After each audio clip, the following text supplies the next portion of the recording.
बंगाल में बनने वाली है बीजेपी की सरकार और ये मैं नहीं बल्कि सारे एग्जिट पोल कह रहे हैं। देखिए अभी बंगाल में इलेक्शंस खत्म हुए हैं। ये इलेक्शंस दो फेज में हुए थे।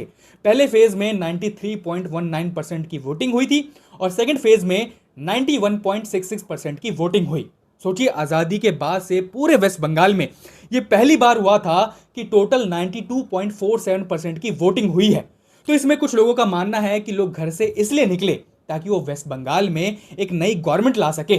और कुछ लोगों का यह भी मानना है कि ये जो बंगाल में एसआईआर से 90 लाख लोगों के जो नाम कटे हैं उसके डर से लोग घर से बाहर निकले और वोट किया कि कहीं हमारा भी नाम ना कट जाए। खैर इलेक्शन के बाद कई सारे एग्जिट पोल भी सामने आए हैं और इनमें से ज्यादातर जो एग्जिट पोल हैं वो ये दावा कर रहे हैं कि वेस्ट बंगाल में बीजेपी की गवर्नमेंट बन सकती है। देखिए मैट्रीज, P mark, Dainik Bhaskar, Chanakya strategies, JVC और पोल डायरी जो है वो बीजेपी को क्लियरली मेजॉरिटी दे रहे हैं। वहीं पीपल्स पल्स और जनमत पोल्स, ये दो जो एग्जिट पोल्स हैं वो टीएमसी को मेजॉरिटी दे रहे हैं।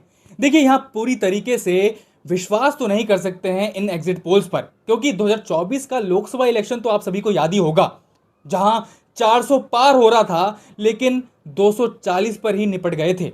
लेकिन हमें यह भी नहीं भूलना चाहिए कि बंगाल के जो लोग हैं उनके अंदर इस बार एक अलग तरीके का गुस्सा देखा गया था प्रेजेंट टीएमसी गवर्नमेंट के खिलाफ। तो कुछ भी हो सकता है। खैर 4 तारीख का इंतजार है, उस दिन सारी चीजें क्लियर हो जाएंगी कि भाई कौन जीत रहा है कौन हार रहा है। वैसे नीचे भी एक एग्जिट पोल है, उस पर भी आप अपनी प्रेडिक्शन दे सकते हैं।